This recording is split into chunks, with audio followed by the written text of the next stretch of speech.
சஷ்டி விரதம் முருகப்பெருமான். தமிழ்நாடு மற்றும் உலகம் முழுவதும் வழிபாட்டு தெய்வம் முருகப்பெருமான். தேவியர் வள்ளி மற்றும் தெய்வானை. தொடர்புடைய மரம் வன்னி மரம் மற்றும் கடம்ப மரம். புனித நீர் சரவண பொய்கை மற்றும் கடல் நீர். திதி பெயர் சஷ்டி திதி, 6வது திதி. அமைவிடம் முருகன் ஆலயங்கள் அனைத்தும். சஷ்டி மகிமை. திதிகளில் 6வது திதியான சஷ்டி முருகப்பெருமானுக்கு மிகவும் உகந்ததாகும். விசாக நட்சத்திரத்தில் முருகன் அவதரித்திருந்தாலும் அவர் சூரபத்மனை வதம் செய்து தேவர்களை காத்து அருளிய சஷ்டி திதியே அவருக்குரிய மிக முக்கியமான நாளாக கருதப்படுகிறது.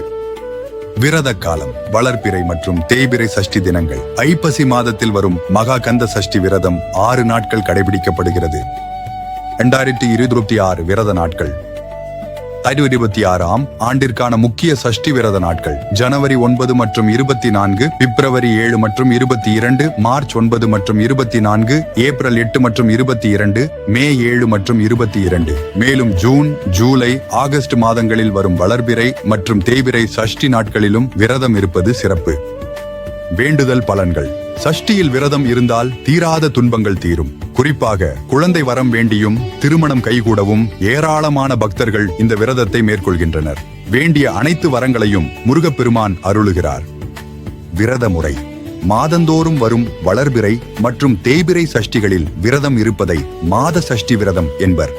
ஐப்பசி மாதத்தில் சஷ்டிக்கு முன் வரும் 5 நாட்களும் சேர்த்து மொத்தம் 6 நாட்கள் மகா கந்த சஷ்டி விரதம் கடைபிடிக்கப்படுகிறது. விரத சிறப்பு. முருக பக்தர்கள் மிக அதிகமாக கடைபிடிக்கும் விரதம் இதுவே ஆகும். 2026ஆம் ஆண்டில் வரும் அனைத்து சஷ்டி திதிகளிலும் விரதம் இருந்து வழிபட்டால் நினைத்த காரியங்கள் அனைத்தும் பரிபூரணமாக நிறைவேறும் என்பது நம்பிக்கை. சூரசம்ஹாரம். முருகப்பெருமான் அவதரித்ததன் முக்கிய நோக்கமே அசுரன் சூரபத்மனை வதம் செய்வதாகும். அந்த போர் முடிந்து வெற்றி வாகை சூடிய தினமே சஷ்டி ஆகும். தேவர்களை காக்க முருகன் ஆயுதம் ஏந்திய இந்நாளில் விரதம் இருப்பது விசேஷமானது. 2026 நாட்காட்டி. ஜூன் 6 மற்றும் 20, ஜூலை 6 மற்றும் 19, ஆகஸ்ட் 4 மற்றும் 18, செப்டம்பர் 2 மற்றும் 17, அக்டோபர் 2, 16 மற்றும் 31, நவம்பர் 15 மற்றும் 29, டிசம்பர் 15 மற்றும் 29 ஆகியவை 2026 சஷ்டி நாட்களாகும்.